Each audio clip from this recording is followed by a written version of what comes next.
Hello, I'm Daniel Benjamin. I'm the president of the American Academy in Berlin, and I'm delighted to welcome you to this Stephen and Kellen book talk. The book under discussion is a remarkable new work, America in the World, A History of U.S. Diplomacy and Foreign Policy by Robert Zelick. And I'm pleased to say that Bob Zelick will be joined in discussion by Ambassador Wolfgang Ischinger. It is very fitting that this is an event associated with Stephen Kellen. As those of you who know the Academy are aware, Stephen Kellen and his wife, Anna Maria Kellen, who grew up in the house on the Wannsee that is now the home to the American Academy, were one of the driving forces behind the establishment of the American Academy. And to this day, the Kellen-Arnhold family remains deeply involved in the life of the institution and provides it with extraordinarily generous support. Stephen Kellen was a longtime member of the Council on Foreign Relations, a director of the American Council on Germany, and he understood a tremendous amount about international affairs, even if he never served in government. Despite being driven from Berlin by the Third Reich, he came back to Germany in 1946 to see what he might do to support Reconstruction, and he played an important role in finding financial help for some of Germany's key firms in the early post-war years. And he understood well that a prostrate Germany was in no one's interest. Unfortunately, I never had the opportunity to meet Stephen Kellen, but from what I know about him, the discussions like the one we will have shortly were always something that he wanted to see at the American Academy. And one of the reasons for that, of course, is that it brings together two of the most prominent public men from the United States and from Germany to discuss a major book that one of them has written. So let me begin by introducing Bob Zelick, with whom many of you are familiar, but I think it's worth recapitulating his really remarkable career. Bob has had a long and glittering run in the US government. I confess, I looked hard, but in vain, for something that approximates an entry-level job in Bob's CV. After graduating from Harvard Law School, he came to prominence in the Treasury Department during the second term of the Reagan administration as a senior aide to then Secretary James Baker.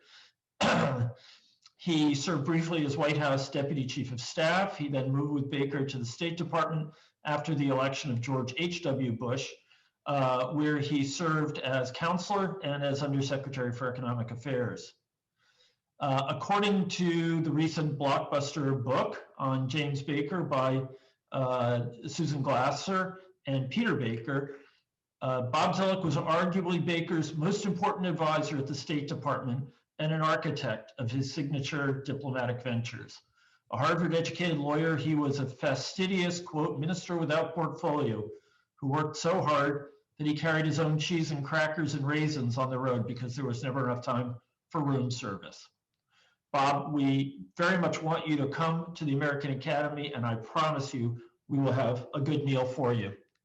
I think Germans in particular owe Bob Zelick a debt of gratitude because, as that book recounts, quote, on May 15, 1989, a memo to James Baker went ahead of the NATO summit in which Bob Zelick thought there was more of a chance to finally end the division of Germany, and he urged the secretary to embrace it. That was a full 6 months before the wall fell. Later in the George W. Bush administration, he served as U.S. Trade Representative and then as Deputy Secretary of State, and was nominated eventually to become the president of the World Bank, which he ran admirably until 2012. In the years since, he's done innumerable things in the private sector, many more than we can recount. And today he is a principal of the Brunswick Group's Geopolitical Advisory and a senior fellow at the Belfer Center for Science and International Affairs at Harvard's Kennedy School of Government. His book is a remarkable and capacious work, and it is filled with insights, analysis, and anecdote that should spur us not only to a new appreciation of the fascinating path that American diplomacy and foreign policy has taken over nearly 2.5 centuries, but also to deep thinking about the way forward for both America and the world, especially after what many of us consider the extraordinary discontinuities of the Trump years. I'm grateful to Bob for writing it, and in an era when diplomatic history is out of fashion in universities, I'm especially grateful that he's really brought back to the fore so many of the fascinating figures from the American past, not just Benjamin Franklin and Alexander Hamilton, but others such as John Hayes, Elihu Root, and Charles Stewart Hughes. Our discussant tonight is also a diplomat of the first rank, Ambassador Wolfgang Ischinger, currently the head of the Munich Security Conference, which is built into a really extraordinary year-round affair. Wolfgang Ischinger has been Germany's envoy to Washington and to London, as well as serving as Staatssekretär, or essentially deputy secretary, in Germany's Foreign Office. He teaches here in Berlin at the Hertie School and is one of the invaluable voices today on German, European, and global affairs. We are incredibly lucky to count him among the trustees of the American Academy. Wolfgang, just before I turn it over to you, I just want to give the rules of the road for our Zoom. Folks, we are going to talk for about 40 minutes, and then at that, anywhere along the line, you can enter a question in the Q&A function. Please don't put it in the chat function, no one will see it. And please don't try to raise your hand or anything like that. Just put it in the Q&A, and we will do our best to get to those questions. And so with that, I will turn it over to Wolfgang. Thank you so much, Daniel. It's a privilege and a pleasure for me to be part of this discussion tonight in Germany, or this is probably something like lunchtime in Washington or New York. I've actually been privileged to be, as you would say, present at the creation regarding the American Academy. I was privileged to be able to meet with the Kellen family when this enterprise was started in the 1990s, and I've of course been involved with, and I've been engaged with this enormous effort, this successful effort to create something that would continue, that would carry on the presence of American political thought, of American power, and of American debate with Germany and in Germany at a time when one other element of the post-World War II American presence in and influence with Germany and Europe has been diminished over time. And I'm talking about the number of the US military that used to be present, hundreds of thousands with their families, present in Bavaria, present in Hesse, in Rhineland-Pfalz, in Baden-Württemberg. When I served as ambassador in Washington, D.C., I tended to think of these veterans and their families as Germany's best ambassadors in the United States, because these were people who had lived in Germany, who understood that we were actually, when you got to know the Germans, we were actually a relatively nice bunch of people, and that it was enjoyable to live, as Colin Powell told me at one point, that he had his best family life experience during his two postings as a senior, of course, military officer in Germany. Now that's the past. The presence of the US military is diminished, and this is why institutions like the American Academy have been so centrally important in order to keep the dialogue going. I mean, it's just a small footnote to what you've just said. I want to pay tribute to Bob. If I have one criticism of his book, which will be the central focus of our discussion over the next hour or so, it's that he doesn't do justice to himself. Because if there is one person, at least according to my reading of recent history, who has done more than anybody else really, in terms of creating the framework for opening up the possibility and the eventual success of German unification, it was Bob. Now he's humble enough and not to have written half of his book about his own accomplishments, but I want to just mention that an entire book deserves to be devoted to the kinds of contributions he and just a few other Americans have made to this enormous success story as far as my own nation is concerned. We didn't do it ourselves. We needed help, and he was one of those who really helped make it happen. Now, as I turn to you, Bob, Dan has just done a wonderful job in introducing you and your impressive trajectory as a senior American and international official. I want to just generally pay tribute to this book. This is a majestic oeuvre, as the French would say.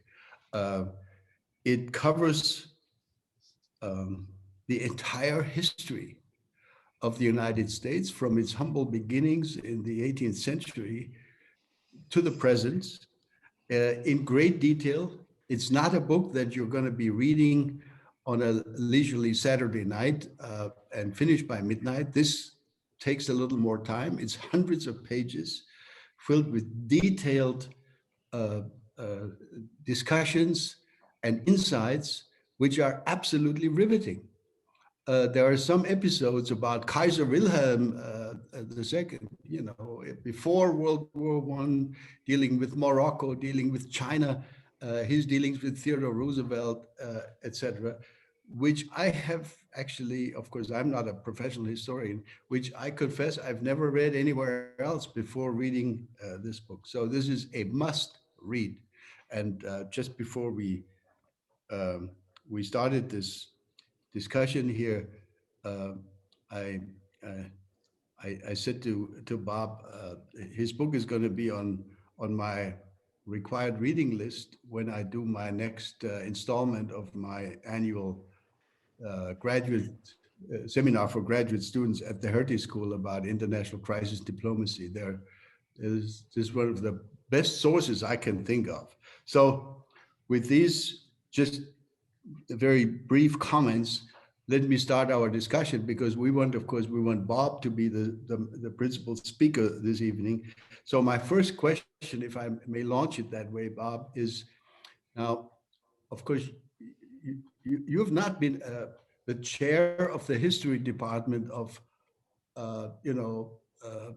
at Harvard University. You're not a professional professor, but this is the kind of book that, with thousands of footnotes, which usually these academic types tend to write over many years. You have spent years, and you needed to interrupt it because of your government and international service again and again.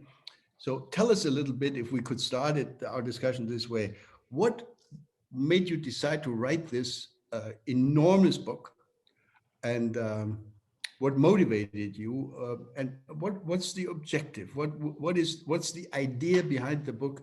What do you want your German audience to take away as the reason why they should actually absolutely get the book and read it? Bob, over to you.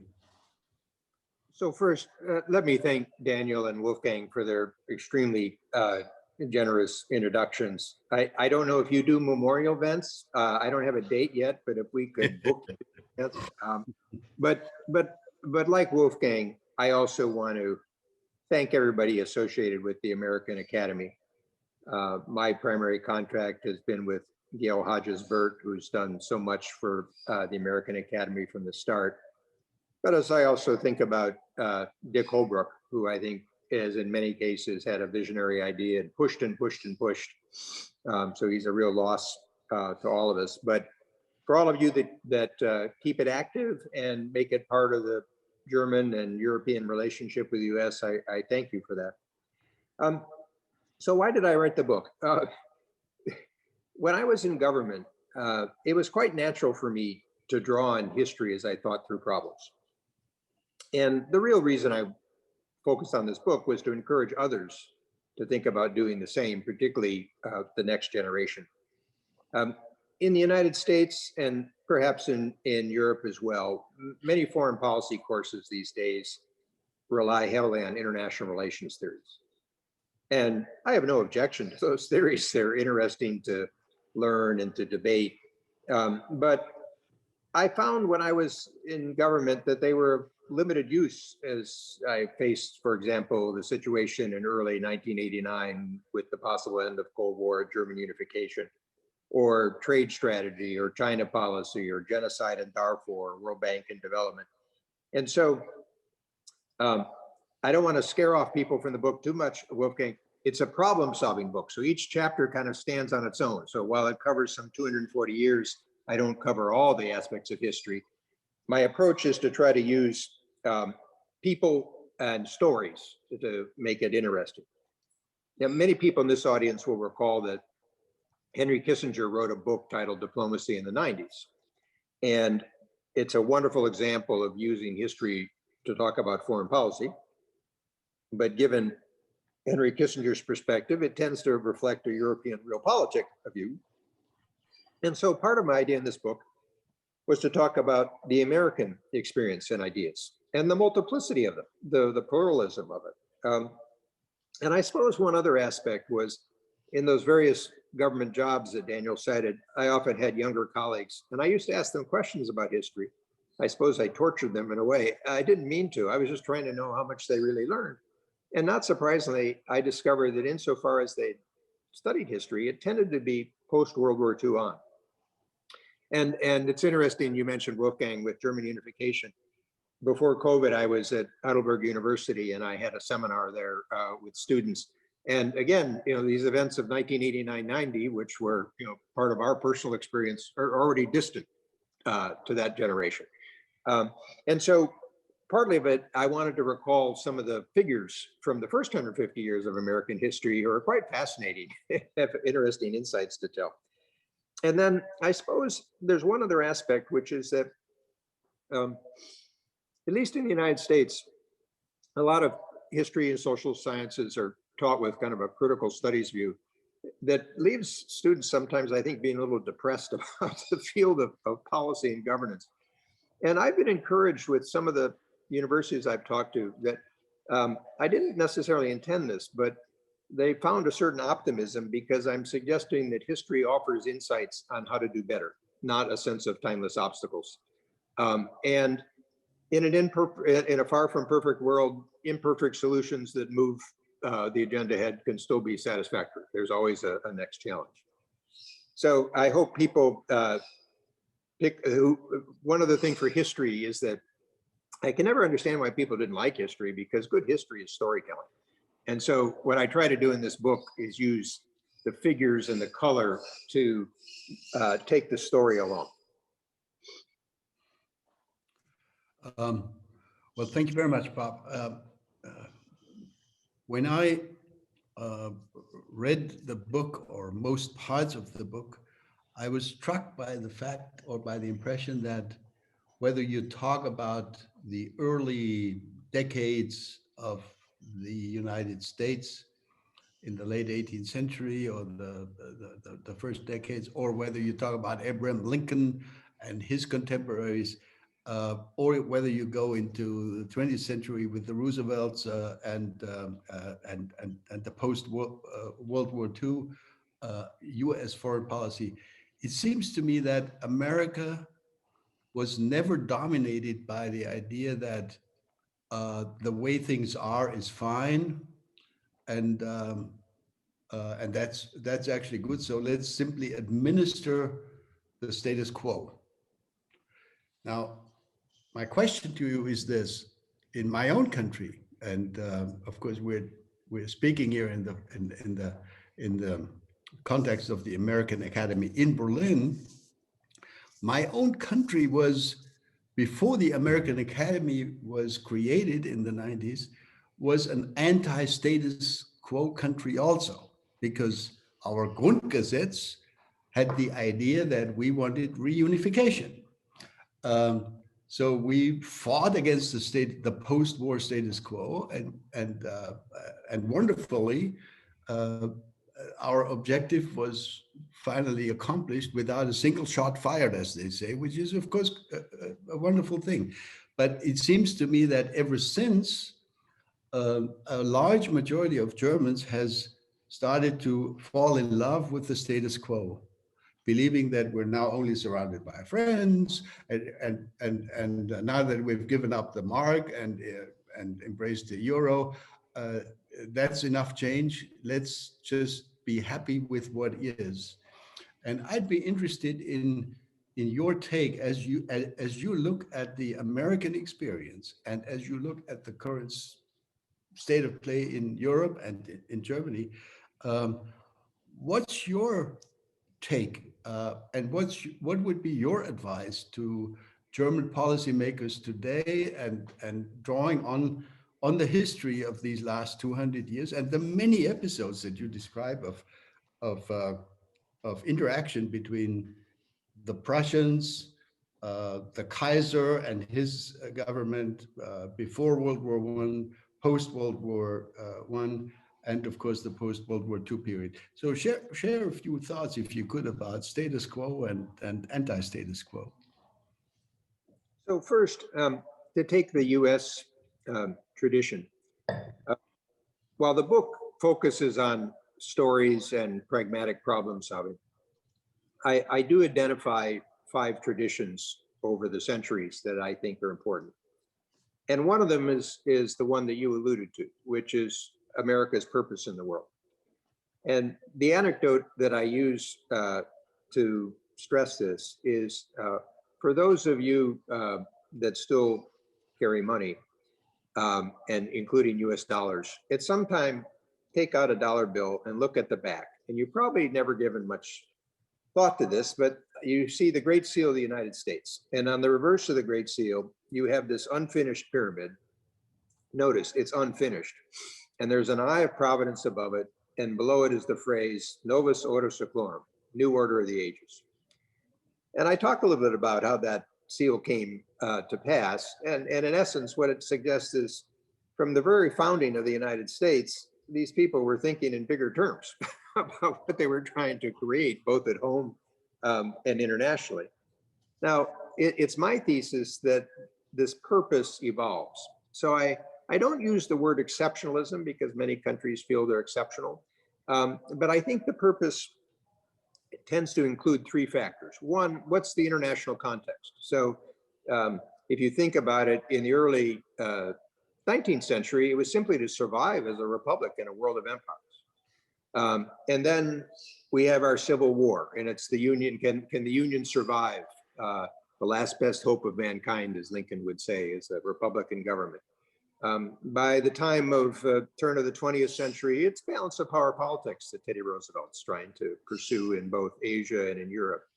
For Woodrow Wilson, it's to make the world safe for democracy. And note, he's not saying make the world into democracy. He's saying make it safe for democracies. Then for FDR, it's the 4 freedoms. In the Cold War, it's the leader of the free world. For Bill Clinton, it's the indispensable power. My point is, it's always part of the system, but it depends on the international context. A second significant element is what's the public support that will drive this.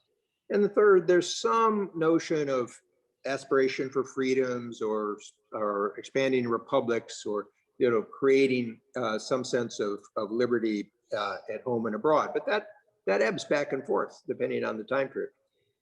And your comment on the non-status quo, I think, is also worth drawing out a bit, because this becomes quite common in the discussion with China and the United States. And sometimes people refer to the US as the status quo power and China as the rising power. I think it's fair to say the US is the existing power. I would never say the United States is a status quo power. I mean, one of the unusual things about the United States is, normally, if you're the most powerful country in the system, you want to preserve the system as it is. But the United States is always trying to push an edge. In some ways, you can see some of the Chinese foreign policy behavior is sort of more traditional about non-interference in states and other issues. So I do think that's part of the American tradition. Now, to bring it to the German case, it's interesting, your comment about the 1949-89 with the effort to change the status quo with unification. I think that's part of it, but I would also say, recall coming from 1945, you're at kind of a low point. So part of it is also reconciliation, and part of it is establishing the Federal Republic of Germany as a good European partner, and those, of course, are very important in the unification story and what follows, as you well know. It was a number of the European partners were somewhat anxious about this. And if you hadn't had the 40 years of commitment, really starting with the Marshall Plan and the creation of the Federal Republic of Germany, this would have been quite difficult. I think in the case of Germany, it's natural that during the 90s, there was an internal preoccupation because of the serious work that had to be done with reunification. You and I know this. I remember visiting the 5 Eastern Länder just privately with my wife, driving around and having a sense of, what the transformation, how that this was going to take an awful lot of time. And frankly, it still gives me a warm feeling when I was at the World Bank or the U.S. government, to come across people who came from the Eastern Länder and are moving up in the ministries. I think, it's a generational project. You might also be selling German foreign policy a little bit short in that time period, because I've just been reading a manuscript of a book about NATO enlargement, which I know you were involved with, Wolfgang. And, this was part of Germany's strategy, that it didn't want to be the eastern border of NATO. So there was quite a push by at least some of the German ministers for NATO enlargement and EU enlargement. So that was certainly, part of a strategic policy beyond the status quo. I think the image that you described has dominated because during much of this time, Europe has faced some traumatic economic challenges, and whether it's with the European Union or the Eurozone. And countries always have to deal with their own political culture. And I think on economic issues, Germany has tended to be small c conservative, and in part for the reasons of the great inflation and sort of views about budget policy, historical experience, also ideas about ordoliberalism, rules-based system. And again, to share with you an interesting anecdote, when I was at the World Bank and we were one of the G20 summits, this one was, I think in Nice, so it would have been 2010 or 11, and the Eurozone was going through one of its financial crises. I remember, typical American way, I was trying to be concerned about the stability of the system if the Eurozone sort of broke up, and this was issues related to Greece. And I remember talking to Wang Qishan, who at that time was a deputy prime minister in China, and I said, don't you share my concern about this? And he sort of looked at me and he said, well, if the Europeans aren't concerned enough to do anything, why should I be concerned? It's a slightly different perspective on the issue. And then I think on the security side, I think we're in the midst of actually an interesting transition on that, which is, I think, for understandable reasons, Germany looked to the U.S. and others as its umbrella for security, while it still had very large forces up to sort of 89. There's a certain pacifism, I think, that sort of crept into the system, again, for understandable historical reasons. And of course, as this audience would know, there's very complex historical relationships with Russia that Americans, even who understand history, are always struggling to quite sort of understand that relationship. So I think, it's an interesting question for the future. We've seen over the past year or so, the European Union and Eurozone take some much more significant steps on the fiscal side. Those aren't as large as perhaps some other people might hope, but in terms of the overall debt picture and sort of fiscal sharing are significant. And I think one of the issues for Germany, the US, and Europe will be sort of the effects of the Trump shock. One other aspect that I wish got a little bit more attention in Germany, but frankly, it doesn't get enough attention in the United States either, is as the United Kingdom leaves the European Union, there's some rather significant issues here about whether it becomes a little England or whether it becomes a player in a different type of global network. And if you look at the size of their economy, their security intelligence system, innovation, democracy, G7, UN Security Council status, we all have an interest in this while people might not have liked the idea of Brexit, it's a reality. And how do we integrate them in different fashions? And I can actually, I'm a little worried about, I can understand institutionally why the EU has kind of a standoffish attitude about this, but I don't think it's going to be constructive over the long run for the policy. And so I guess I'll come back to one point, going back to the history of this. You know, at the time that we were working on German unification in 1989-90, part of it was to fulfill a promise over 40 years and a trust and complement in German democracy. And but at the same time, you know, we were looking ahead, and we realized that a united Germany would be at the heart of Europe. We realized that it was going to be important economically, politically, and security terms. We wanted the integration to take place in the Western structures over the 40 years. So the EC becoming the EU, the sort of the NATO, uniting Germany within NATO. But I think this will be one of the challenges sort of going forward, just as it was a recognition at that time, which is how the US and Germany sort of listen to each other, recognize common interests, but also recognize different perspectives will be an important part, not only of European and US diplomacy, but global diplomacy. Thank you for mentioning the Brexit, the United Kingdom aspect. I think it is today that the Queen is celebrating her 95th birthday. And at one point in your book, you referred to the obvious historical fact. Even I as a non-historian, am aware of that, namely that France and the United Kingdom had been for centuries at odds with each other, fighting each other, etc. Peace only broke out literally toward the end of the 19th century or in the 20th century. Now, that reminds me of an anecdote, and it leads me to a question. When I served as ambassador to, as they say, to the court of St. James, I was privileged to be invited to a state dinner which the Queen hosted honoring President Sarkozy there must have been in 2007 or so. And of course, the media were exuberant about Carla Bruni and Sarkozy, and what a fantastic couple. So there was this wonderful state dinner, and I was among the many, many guests. And Sarkozy, in his dinner speech, spoke about the eternal friendship which had governed the relationship between Paris and London for the last 1,000 years or so. And the British elite that was, that had been invited to this dinner, they were hilarious. They loved it. They loved it. And the Queen broke out laughing because she knew that was, of course, the one thing that was absolutely not true. But listening to Sarkozy, it seemed like reality. It seemed like the truth, and everybody broke out laughing and enjoying the event.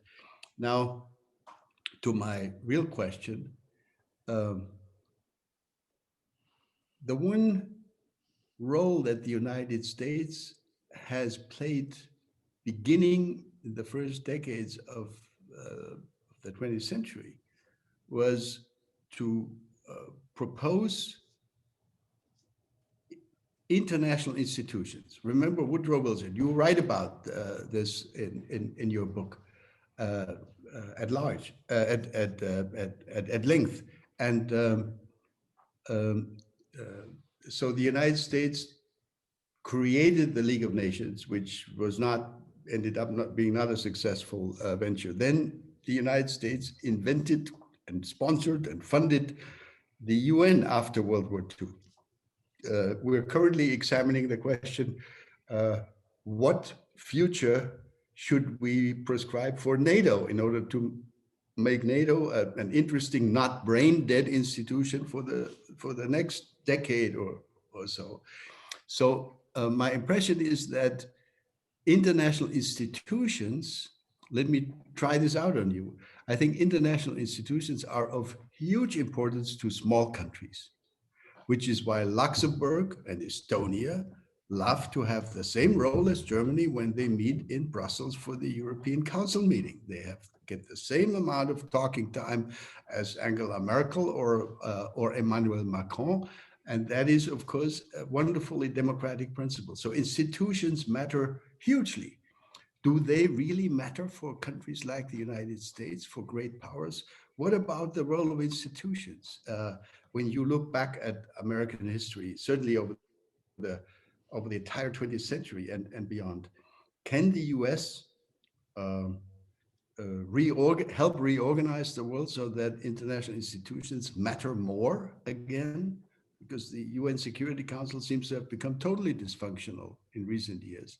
So before we turn to the Q&A session that Dan will moderate, tell us a little bit how you think about the United States and international institutions and the future. So, Wolfgang, another one of the traditions that I identify is alliances and order. And taking this from a U.S. perspective, some people that know a bit about U.S. history will recall that in Washington's farewell address, he warned against entangling alliances. And then Thomas Jefferson, our third president, warns against permanent alliances. And this is a reaction to how alliances were perceived at that time, which was they were associated with European militarism, imperialism, balance of power ideas. And so I make the case that for the first 150 years of American history, much of the foreign policy is to develop alternatives to that type of alliances. So going to your basic question, do big countries need different types of networks or institutions or partnerships? Of course they do. I mean, you could, I suppose the extreme example to the contrary is Trump's transnationalism, where everything is individual deal making. But whether it's sharing information, sharing resources, costs, common purpose, it's the whole history of this. Now, what I'd broaden out your notion of institutions. So in the American experience, sometimes this focused on trade relations. So again, recall, the United States was created as a republic in a world of mercantilism and empires. So our very first model treaty, which was John Adams' design in 1776, same time of the Declaration of Independence, was basically a trade treaty. And the trade was to open up to private parties. So I also talk about trade and transnationalism. Sometimes with Germans who focus on states and order, it's a little, perhaps it seems a foreign notion, although German society is comfortable with this, to understand the importance of transnational actors, whether they be private business, whether they be missionaries, civil societies. So part of the American concept of organization and institutions is to create space for private sector parties, like the American Academy. And so another model was the U.S. had its own balance of power, whether it's in Europe or with Teddy Roosevelt. What many people, even in the U.S., have lost is that the notion of the Union of the United States, which remember starts out as a confederation or federation of states, a very powerful concept for people in the 19th century. And after the Civil War deals with the original sin of slavery, people felt the idea of confederations, of republics cooperating would be a very important notion.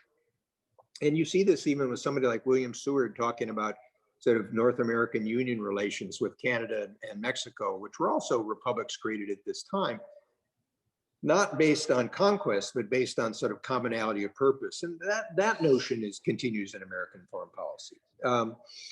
Perhaps to the surprise of many Germans, Americans were quite in the forefront of the international law tradition.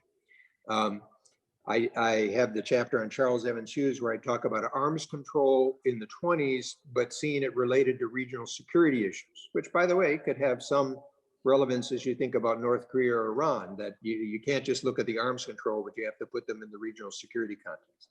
So all these are part of the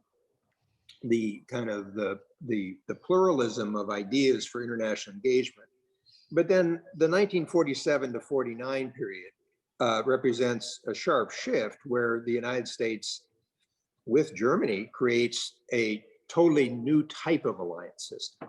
And that story in itself is quite interesting in that, you know, in many textbooks it's taught as sort of an idea of grand strategy. Well, the reality was Marshall comes back from a meeting in Moscow with Stalin, and he tried to work with Stalin over, frankly, Germany. And he comes away with the sense that Stalin wanted Germany to continue to collapse because it would foster communism. And meanwhile, the Soviet Union would take reparations from East and West, and the United States would subsidize it. So this moves to the idea of the Marshall Plan. And the Marshall Plan really is an idea to avoid having to put military forces in Europe. But they recognize within a short time that the Marshall Plan will not work unless there is a German economy as part of it. This leads to the pressure to create the Federal Republic of Germany in 49. And that leads to the Berlin crisis. And it also, which then moves up the security issue, bringing NATO. And frankly, the other fact was for French politics at this time, which you had some, you know, amazing visionary people, Schuman, Monet, and others, that they realized if they were going to have to accept a Germany that was an economic power again, they wanted some security reassurance. And so you have these events that are interconnected. That leads to the 70 years, that period that you and I had diplomatic careers, which is, okay, well, we have this concept of alliances and frankly, economic arrangements, but how do they work in fact? And I have a chapter on Berlin and John F. Kennedy, which is in part an examination of how far does your alliance commitment extend? Is the United States willing to go to nuclear war over Berlin? And that, of course, I very much link the Cuban Missile Crisis, and I think historians will now back this up to the events in Berlin at that time. But you also have the Vietnam, how far are you committing to go in security in Vietnam? And so whether through the Cold War, and then Bush and Baker, as you and I know, were probably the consummate alliance managers in dealing with and leadership. How to work with your partners in a way that focused on US objectives, but also took account of others. And so in the post-Cold War period, the notion of the alliances has to change and evolve. Today, one of the other items that you and I have discussed is you have issues of science and technology that are also have to be combined with diplomacy, whether it's climate change or biological security. Clearly, this is part of the international economic order. So the answer is, of course, big powers need to have those institutions, and it serves U.S. interest. At the same time, you're exactly right. At times, small and medium-sized powers don't recognize that the politics of these in big countries can be a bit of a challenge, because you're gaining a systemic benefit, but you're giving up some short-term sort of flexibility or independence in power. But another good example for a German and European audience is that, I was very involved with the creation of Nafta and North American integration. Because of the history of Canada, Mexico, and the United States, when it came time to pursue an integration strategy, we could never do what Europe did, which was discuss shared sovereignty. Not only would that not work for the United States, but it wouldn't work for Mexico and Canada. We'd taken a third of the Mexican territory. Canada had always been anxious about their southern neighbor. And so we had to have integration while respecting independence and sovereignty of other players. And of course, you see this debate come right back into European politics these days too. So I think this is a never-ending part of the challenge, and it's what diplomacy should be about. Thank you very much, Bob. I would love to just continue this bilateral conversation with you. Preparing for this discussion today, we were discussing also such issues as the role of trust, which played such a tremendous role when I think of your former boss, Baker, and President Bush, dealing with Chancellor Kohl at the time of the unification process. But I think the time has now come. I'm sorry, I have to abandon this now. There's so many questions on my mind. I'm going to hand over to Daniel. Wolfgang, I just a word on trust, because I think it would be valuable for the audience in that, and for me as an author, it shows another dimension of the book, because it's easy in foreign policy that people move back to these big concepts, and we've talked about some of them. But as you know, the reality is, how do people conduct themselves on the ground? And so in the opening introduction, I talk about Ben Franklin, who has this wonderful line about, even small gestures can influence great people and events. Exactly. Yeah, and, right. And So throughout the book, I bring in little examples of this about sort of building trust. You mentioned Kaiser Wilhelm. Teddy Roosevelt, one of the reasons we often associate Teddy Roosevelt with charging up San Juan Hill or the Great White Fleet, he was actually an extremely effective mediator of the Russian-Japanese War and what you referred to, the first Moroccan crisis. By the way, I discovered that one of your successors, Ambassador Emily Haber, did her dissertation on the second Moroccan crisis. And what's quite fascinating is you can see this because Roosevelt was quite expressive about his logic, and he'd write things, is that he understands the Kaiser's personality, and he kind of wins the Kaiser over, and he gets the trust of the Kaiser because the Kaiser at first, wants Imperial Russia to kind of, perhaps since it's an ally of France, to suffer a little bit with Japan, but then he's worried that the Tsar is going to be overthrown. And again, one of your predecessors, a man named Sternberg, as ambassador, is quite skillful in sort of building this relationship. And in the Moroccan crisis, it's quite fascinating. This is one of these incidents where people have forgotten, but it's on the fringes of Europe. It involves the great powers, but it's sort of within a decade of 1914. It could have easily exploded into war. And Germany wants the United States to play a mediating role. Roosevelt has to do this quite quietly because the American Congress doesn't want him involved in European politics. At one point, Sternberg says to Roosevelt, look, if you mediate this and we get to, in a sense, an impasse, the Kaiser will accept your determination. But he is probably overstating his diplomatic instructions. He's going a little too far. But as you know, in the world of diplomacy, somebody like Roosevelt pockets this. And so at some point in the negotiations, yes, they reach an impasse. And Roosevelt sends word back to the Kaiser saying, look, I'll have to explain what's happened and why I got involved. And, I'm gonna have to say, you said that you would back me on this and you wouldn't. And so we end up, the Imperial Germany kind of sort of backs down on this issue. And it's an interesting contrast. The chapter I have on Woodrow Wilson, and I mention this because Phil Zellico, we both know, has a book that just came out about the road less traveled that really introduces the possibility of, could there have been a mediation of the peace in World War I in 1916-17? And I think he makes a very, very strong case on Bethmann Hollweg, the chancellor, sort of wanting to do this and kind of how conditions could have come together. But Wilson doesn't really know how to put the pieces together, and the trust is lacking. So it's a good example about sort of what frankly I call the operational art beyond the tactics and the vision, which Roosevelt was good at and Wilson doesn't. But also there's a nice human aspect of this, particularly with Berlin, in that, John F. Kennedy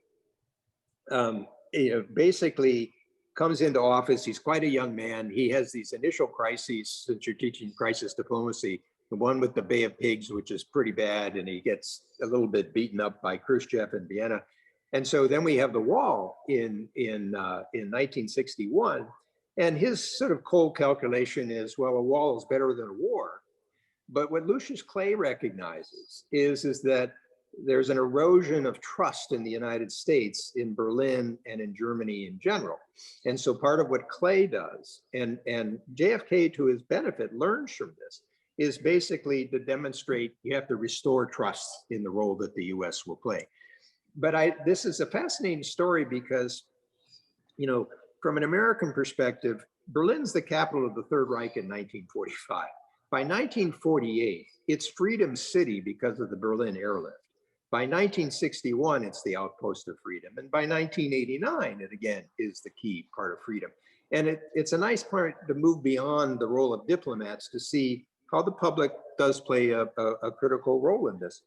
And in our case, with coal, for example, it's hard to say for sure what built the trust relations, but the the steps that he and before him Schmidt took with the dual track decision in the 80s in terms of the missiles and dealing with INF clearly showed a political leader who was willing to take risks, for a larger purpose.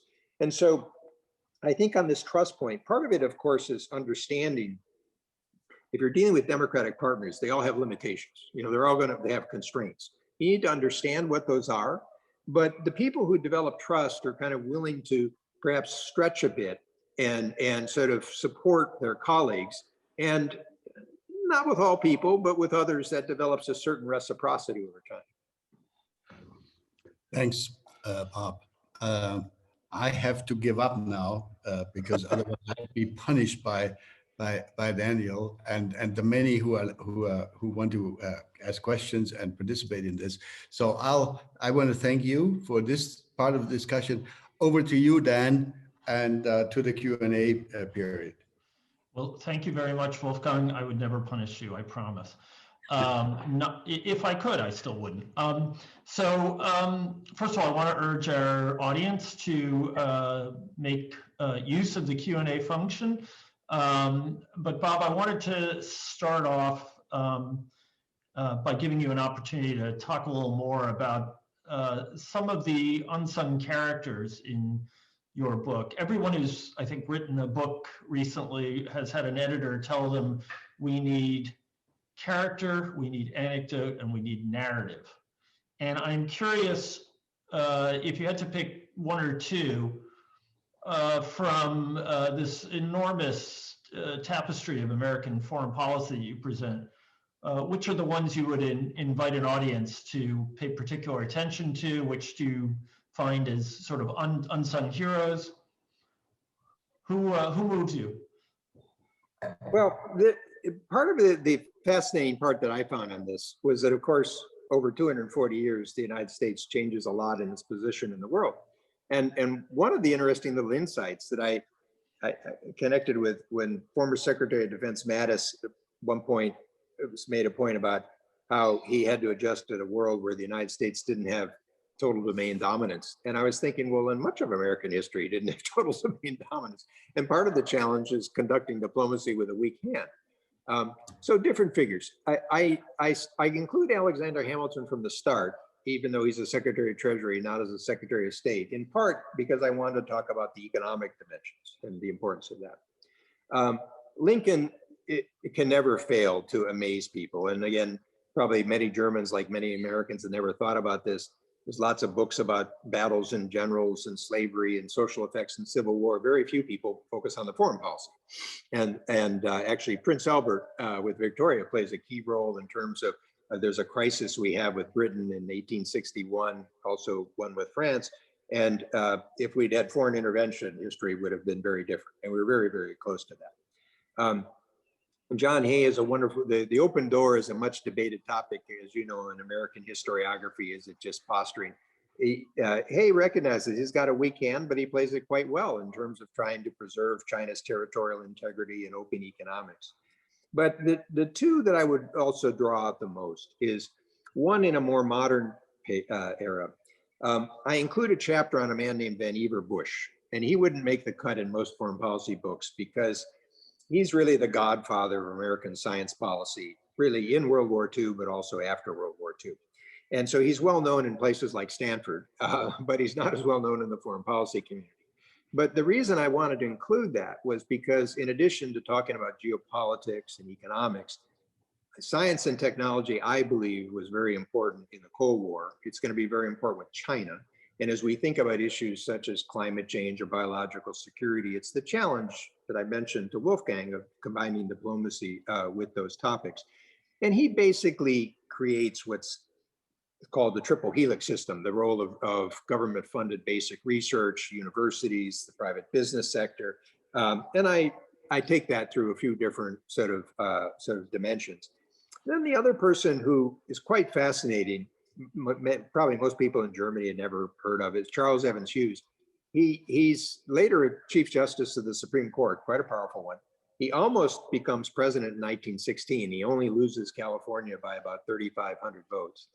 He becomes Secretary of State in 1921 under President Harding, and recall, this is after the failure for Wilson to get the Versailles Treaty through. One of the senators of his own party says, it doesn't matter who's Secretary of State, the Senate's going to run things anyway.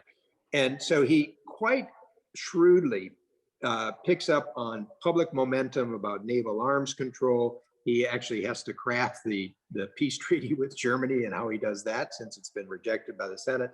And what I try to draw out in that chapter is not only his skill as a diplomat in creating his own momentum, the trust relationship he builds with Balfour, and particularly in Britain, but this notion that I mentioned about understanding that arms control is not just a technical art, but how it has to be created to sort of regional security structures. So as I alluded to at the start, Daniel, I actually find some of the pre-Cold War presidents to be, or figures to be, quite interesting, and there's a lot to learn from them. Yeah, that's a fantastic chapter on Charles Evans Hughes, and you describe how he blew up diplomatic convention at the Washington conference, I think with great panache. So I do recommend that chapter to the audience. Your 5 themes, I just wanted to ask you a little bit about them. One of them that you make a case for is American pragmatism. And you know, some might argue, well, who isn't pragmatic? You know, the contrary point for that one is the apocryphal anecdote that you may have heard, certainly I heard, I don't know if it's true, about one of a French diplomat at the Dayton conference who looked at the solution and said, well, it works in practice, will it work in theory? Anyway, how can you make a case that America has had a particularly pragmatic tradition? So this is an interesting point, and you're exactly right. One of the themes that I try to draw through the book, and you can see it's a little bit of my sort of counterpoint to sort of theoretical approaches, is that for people that have studied a little bit of philosophy, they may recall that the primary American contribution to philosophy is probably the pragmatic tradition, so with William James and Dewey. And there's a similarity here on the diplomatic side, which is there's sort of a wariness of abstractions, sort of dogmas controlling empiricism, trying to force messy facts into theoretical boxes, and which is something that I encounter in discussing foreign policy with people today. And ultimately, it's an idea of results, what works. Now, there's a certain realism to this because it's about matching means with ends. But as I would apply it to diplomacy, and you know, my boss for 8 years, James Baker, was sort of the consummate pragmatist in this, but and I try to draw attention to that. It starts with a careful attention to the realities on the ground: power, military, economic, technology, sometimes it's votes. A careful reading of processes and institutions. How do they work? How do you get things done?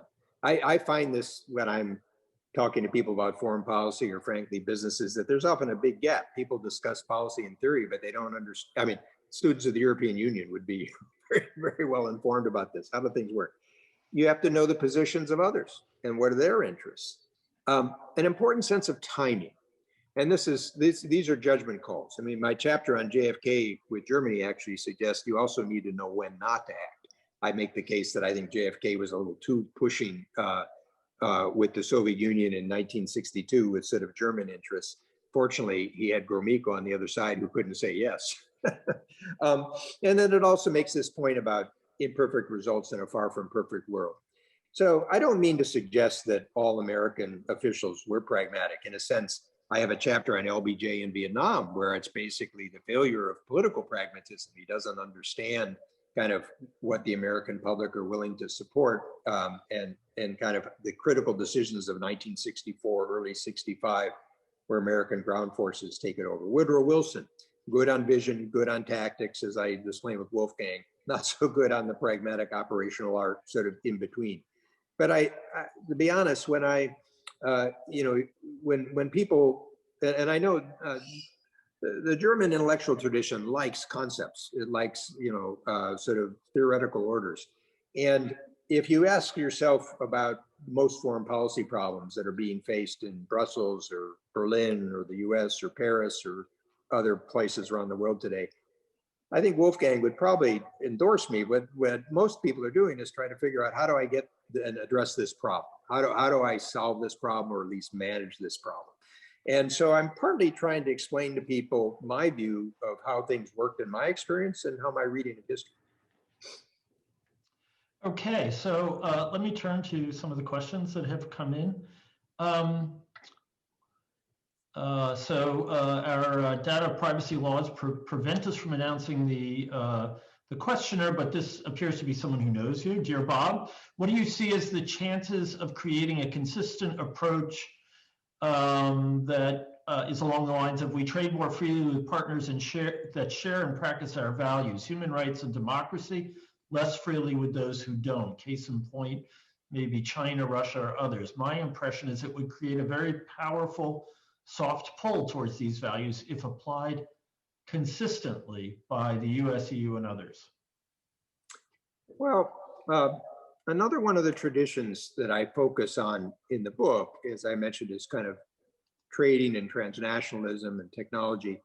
And my point there is that from the very start of the United States, people were looking at trade as more than a matter of economic efficiency. It's this point about opening doors for private sector parties and transnational sort of players.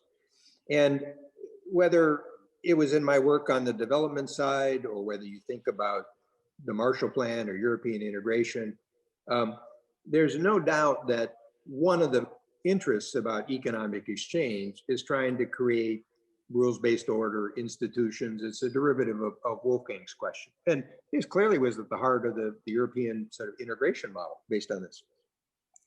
Having said that, I think we've got sort of two challenges. One is it's not inevitable that as economies integrate in the world economy that they'll move to political liberalization. China is sort of exhibit number one. But I also think that as Europeans try to understand Biden's multilateralism, I think it's got a big missing spot, which will be trade policy. and this is for reasons of domestic politics. He's got a very full agenda, not only recovery from COVID-19 and economic recovery and immigration and racial issues and infrastructure, but the politics of trade are difficult across the Democratic coalition, and he's lost support on the Republican side. I think this is a mistake because I think, frankly, in multilateral relations with East Asia, economics and trade is the coin of the realm. And for reasons of European competency with the Commission, it's actually quite true in Europe too. People will look to the trade relations. So if the United States is laggard on the trade issues for political reasons, I think we'll fail to develop some of the new rules in issues like data and digital economy, which have only been sort of accelerated by the pandemic. And traditionally, US trade policy tended to focus on the cutting edge topics, services, trade, others, intellectual property rights, because the US was a more cutting edge economy. Now, the question also sort of raises the idea of, should you only trade, what does it say, should you only trade, but should you encourage the partnership among countries that share values? I think this will be very important for the United States and Europe, but I wouldn't go so far as to say that you shouldn't trade with those that aren't, because I do think it's a form of interaction. But I'd like to believe that with countries that have shared values and legal systems and sense of institutions, that you could advance further, just as the European Union integration process has advanced further, than you can with countries that have a different set.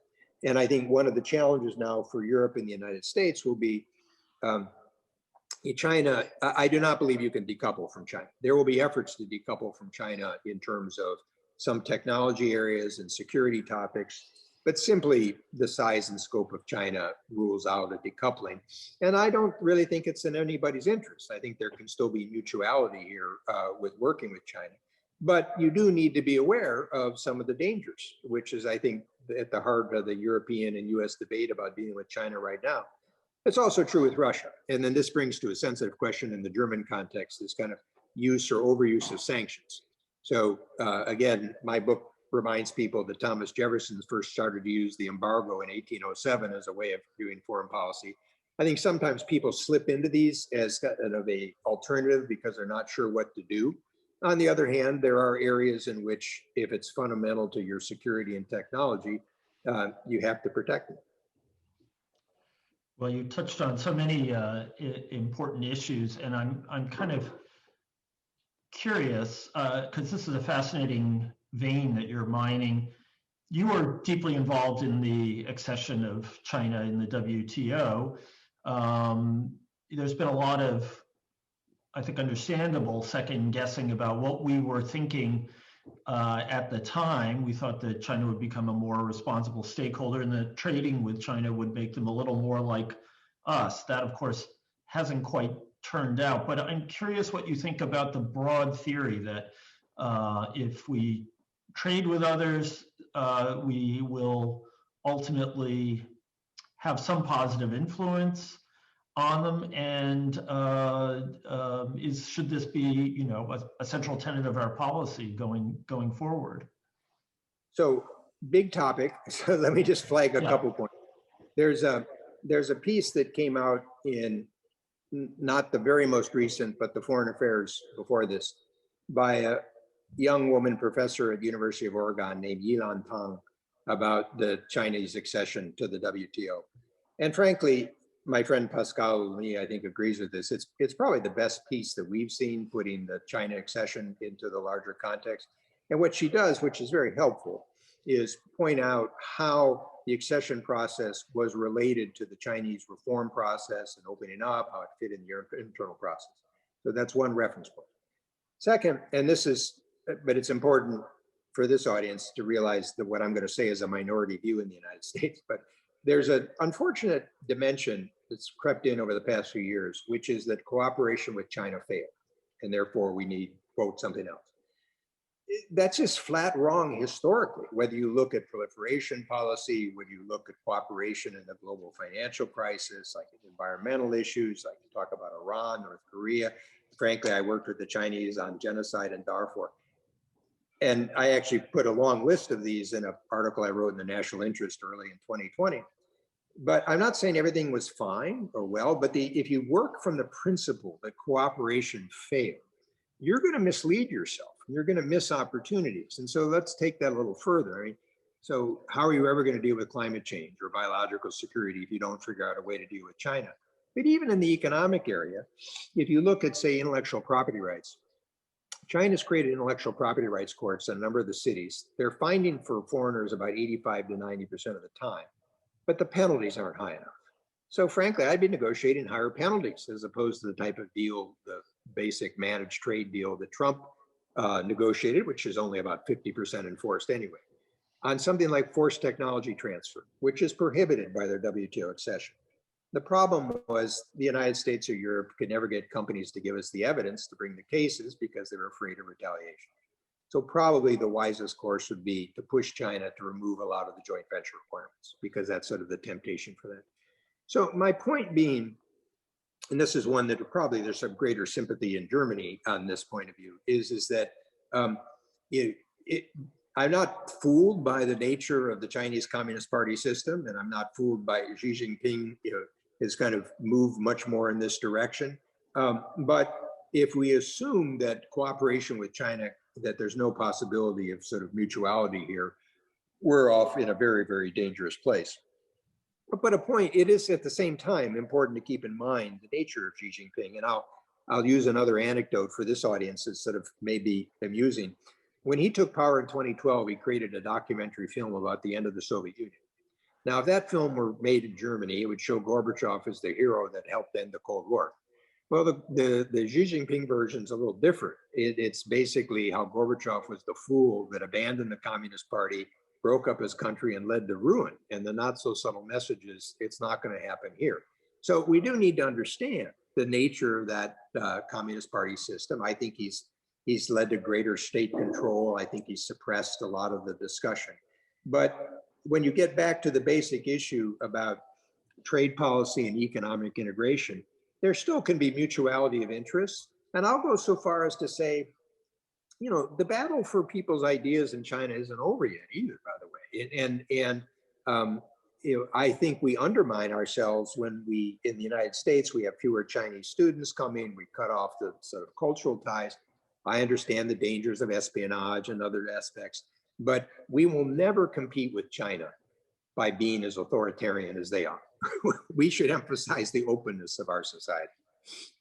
So, yeah, that leads to yet another really interesting question, which is, are we any good at playing the long game? I mean, there's sort of an American feeling that, you know, we expect quarterly profits and we have 4-year presidential terms and only the first 2 years really count. That's when you can get something done. And I'm wondering if, in your view, the United States sort of ties one or two arms behind its back by not being sort of farsighted in this respect, or is it the case that in fact we've agreed on a lot of the basic goals and you know, administrations hand off and still generally pursue them? So I'm a bit of a contrarian on this one. So this comes up a lot in the case of China, because people like to talk about how the Chinese think in millennia and so on and so forth. Yeah, great successes like the Great Leap Forward and the Cultural Revolution. Those are real big pluses. Or as Wolfgang and I can point to, you know, the Western policy during the Cold War in Europe ended up being pretty good for at the end of the day, right? So I think in reality, while it's messier, there's a resiliency to conducting these issues in democracy. You expose your problems, you debate them, you know, you're forced to come to some recognition. I think one of the problems now of Xi Jinping's centralization of power is, I'd be interested in Wolfgang's view on this. I bet he's not getting the same information move up the chain that people, even his predecessors, did, because people are afraid to report that stuff to him. And so, by the way, that's why diplomacy is all the more important, because they will report what happens in these meetings, given the Chinese system. There is another dimension, though, Daniel, what you're talking about, which you can clearly see in the U.S. case. Saw this with Franklin Roosevelt in the late 30s and early 40s. You can't conduct foreign policy unless you have the public behind you. So that's another one of my traditions, is kind of the importance of public support. And this is clearly a challenge for Chancellor Merkel and German figures over time. And so there are times where you can't move as quickly. You have to build coalitions. Sometimes you have to sort of capture events, but it's possible. I mean, and, you know, Lincoln, again, had this wonderful quote of, you know, with public opinion, anything is possible. Without it, you can't get anything done. And I think that's a pretty fair approximation. But, you know, we have to keep in mind the authoritarian systems haven't exactly had this tremendous success record. You know, whether you look at Putin today, you know, yes, you know, he keeps a lot of things undercover, but, you know, do you want to bet on Russia over the next 20 years or the United States? Excellent point. So a number of questions have come in that I'm going to try to synthesize. You talk in the book, you don't like the word exceptionalism, and I can understand why, but you do talk about a kind of a sense of purpose, yes, that has animated American policy. And several of our questioners are asking if what they term exceptionalism isn't often a dangerous thing for American policy, and has led us down some really dark alleys, from Vietnam to what some would argue is several decades of misadventure in the Middle East. How would you counsel American policymakers to think about this? So I have a chapter on John Quincy Adams and the Monroe Doctrine, which would probably not be as common studied in German schools, but it's important because John Quincy Adams is one of the people that Kissinger admires. He was sort of more of a realist, and he had a view at the time where the United States should not get involved with, for example, the Greek independence movement, because we would just alienate forces in Europe, and we should focus on sort of our own interests. But I pick up a term for John Quincy Adams that I think James Traub first used in his biography, which is he's an American realist. And what I mean by that is that when you read Adams's comments about republics as societies and governance unit, he's as romantic about it as Woodrow Wilson or frankly George W. Bush was talking about the freedom agenda. However, he has a skepticism. And in the 1820s, he was not only skeptical about Latin America, he was skeptical about Europe being able to move towards democracies. And so I think both my experience and my analysis is it's important to try to understand how you can create better conditions in societies, the rule of law, institutions, economic, pluralism. It ultimately has to be done by the people themselves. I mean, and this is certainly true in development policy. So I think that there's a certain prudence that I would bring to this process, but I wouldn't give up on it. I mean, I've just seen too many societies from a development side or a democracy side where you can see what a huge difference it makes. Look at the people in Myanmar today. Look what they're struggling with. I mean, you know, so yes, there's authoritarian reversals, but the cry for freedom comes pretty deep. And to put this in a German-American context, but one of the major advantages that the United States had in 1989 compared to, say, Margaret Thatcher in Britain was that the American public, you know, while this sometimes gets us in trouble, but they basically said, well, of course, Germany would want to unify democratically. And if we were in their shoes, we'd want to do that. And of course, you want to support Germans' freedom. And so if anything, poor Bush had the problem that people wanted him to show more exuberance when the wall came down. And he felt that diplomatically, that was not a prudent thing to do with Gorbachev. So he didn't want to be seen as dancing on the wall. So yes, that impulse can get the United States into trouble. As a diplomat, I think one has to sort of be prudent about means and ends and pragmatism. But on the other hand, it's an impulse that has served us and others well in other capacities around the world. The danger, and I talk about this a little bit in the book, is where you get these pendulum swings. So as people get disappointed, as we did after World War I, the war to end all wars didn't turn out that way. So you had, at least in the 30s, it's not so much the case in the 20s, an isolationist movement or pull back from these institutions. And part of what I think people have had to deal with over the sort of the Trump period was partly this sort of reaction is, you know, is the US paying too much? Is it being taken advantage of? You got problems at home. And that's always part of the political challenges it will be for Biden. So I'm glad you brought up John Quincy Adams because he's such a fascinating figure who in many ways has a kind of tragic European consciousness and an American conscience. And he's just an absolutely fascinating individual, and your chapter on him is terrific. But I wanted to follow up because you mentioned the five-letter name. Do you view Trump, having looked at the big scheme of things, as a sort of a case that is within in any way in foreign policy within the range of the American tradition, or just an enormous outlier that requires some kind of extra explanation? So to be fair to possible readers, I should disclose that my chapters end in really 1992. And in part, this is because I believe history sometimes needs a little time to settle. And because I was a participant, anything that I'd say could be seen in a partisan way. I didn't want it to be that way. I wanted this book to have a longer life. Having said that, I had a faculty seminar with also some graduate students at Harvard, and they said, you can't end in 1992. So I used my 5 traditions to write an afterword. And Daniel, you may appreciate this. Richard Neustadt's classic book about presidential power, he kept writing additional afterwords for additional editions. So this is my plot for additional sort of editions. But I used the 5 traditions to look at the presidents that followed. And one thing that was quite interesting, and even having lived through this period, was you see a lot more continuity with the 2 Bushes and Clinton than one might expect. They're very different people, but and the way they dealt with issues were differently. But on some of these core issues about international trade, alliances, the technology, sort of North America, like key traditions, there's a lot of similarity. You start to see the turn with Obama, and I use a personal example with Obama, who I had a good working relationship with when I was at the World Bank. But I think Germans also picked up on this. There's a bit of a diffidence, a bit of a distance, a reserve.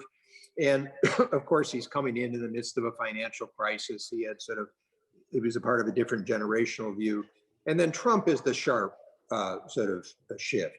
Now, in the Zhou Enlai tradition of the French Revolution, I'll say it's too early to tell. I do think that in general, he's an outlier in terms of the policy. But what's important for people in the United States and outside is to understand what he represents in political attitudes. My own view is that this is driven less by economics. There's a lot of reporting that sort of act about the economic issues. I think it's driven more by identity politics, which is, by the way, what I've seen in Europe too, with immigration issues and other topics. And identity, I don't just mean sort of race. I mean people who feel displaced, the people who feel that the governing classes are ignoring them, and they're being treated disrespectfully.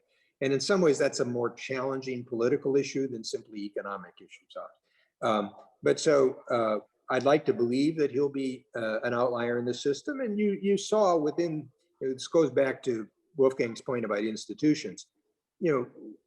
What I often point out to Europeans is when you look at the United States, you can't just look at the executive branch. You have to look at the Congress, you have to look at the courts, you have to look at the states, you have to look at the private sector. It's because it's an open society, everybody thinks they understand it, but it's quite a complex dynamic. And we saw how that dynamic pushed back against Trump, but the forces that he captured for various political changes in terms of use of social media and other changes in the system and kind of the resentment politics associated with populism in different ways, those have not gone away. And so there'll be a question of how they're channeled into the system going forward.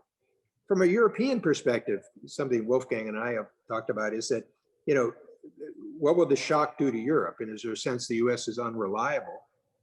And I guess on that, I'd take a couple more steps. One, it's useful to look at things like the Chicago Council on Global Affairs polls, which show the support for NATO's in the mid to high 70s. It's striking American attitudes towards Germany are much more positive than German attitudes towards America. But I think this is in part going back to some of the psychology of the shock and frustration that Germans felt with some of the US policy under Trump and some beforehand.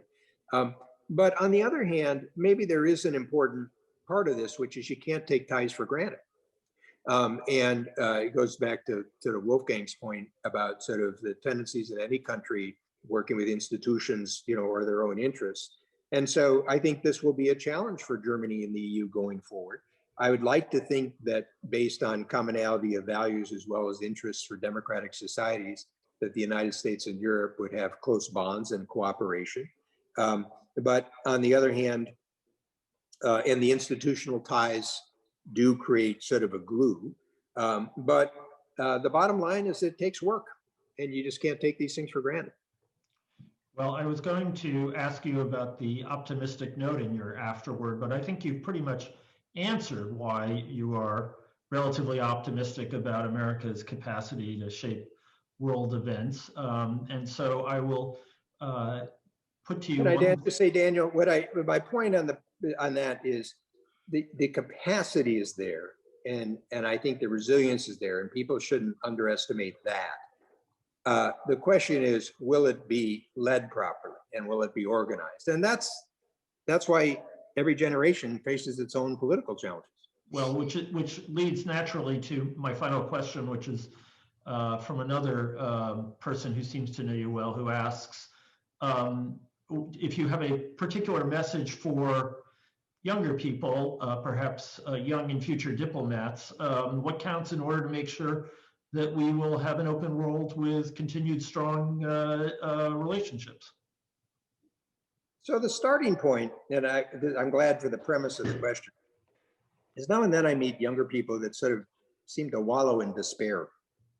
And I find that frustrating because, yes, there are difficult times, but to be honest, I grew up in the 60s and we had Martin Luther King killed in RFK, and we had Vietnam, and the 70s were a period of sort of economic stagnation and worry about nuclear war.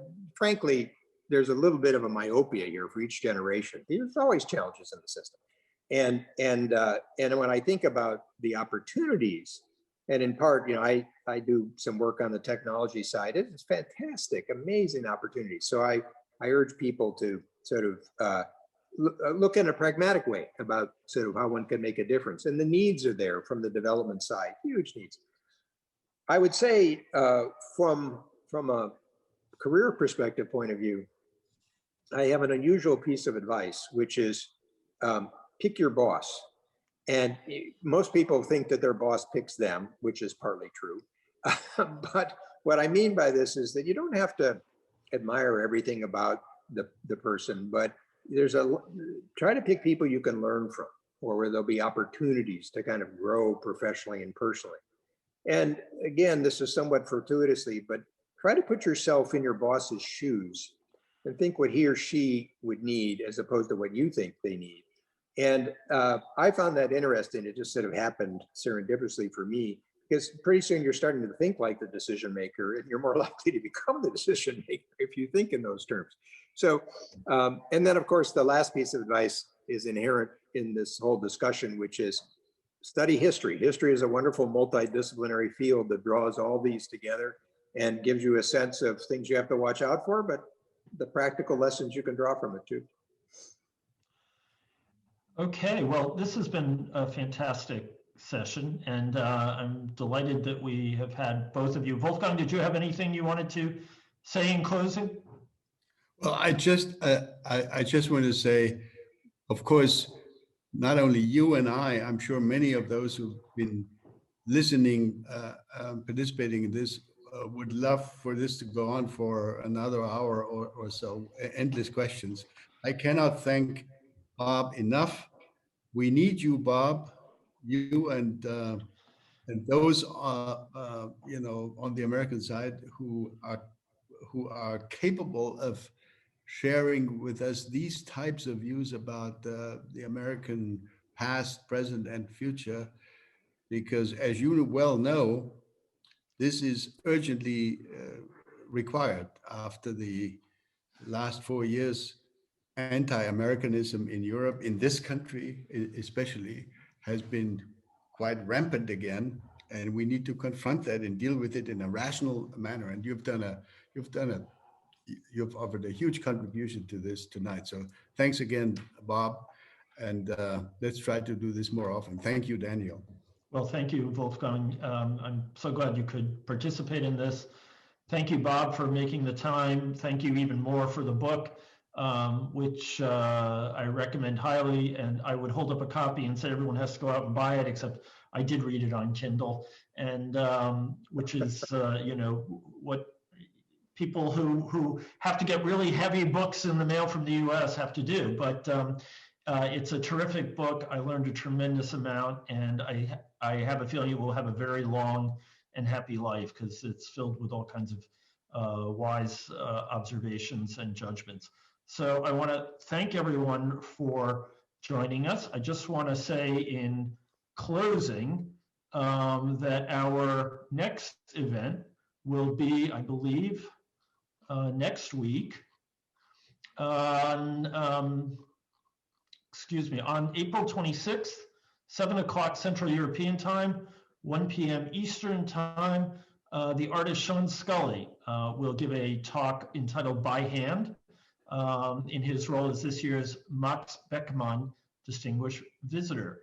And as always, I encourage you to go to the Academy website and to sign up for that. And I think it'll be a terrific event as well. So, gentlemen, thank you so much. This was terrific.